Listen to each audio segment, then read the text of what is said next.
Service in Fort Worth has issued a severe thunderstorm warning.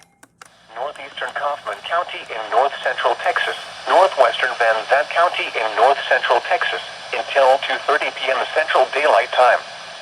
At 1:26 p.m. Central Daylight Time, a severe thunderstorm was located near Terrell, moving east at 30 miles per hour. Hazard, quarter-size hail.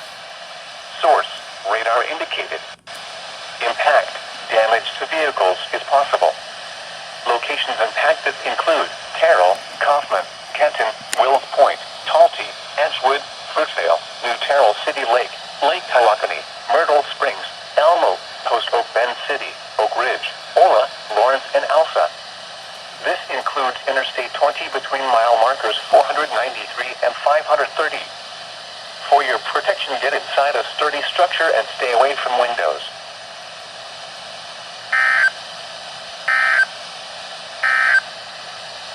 The current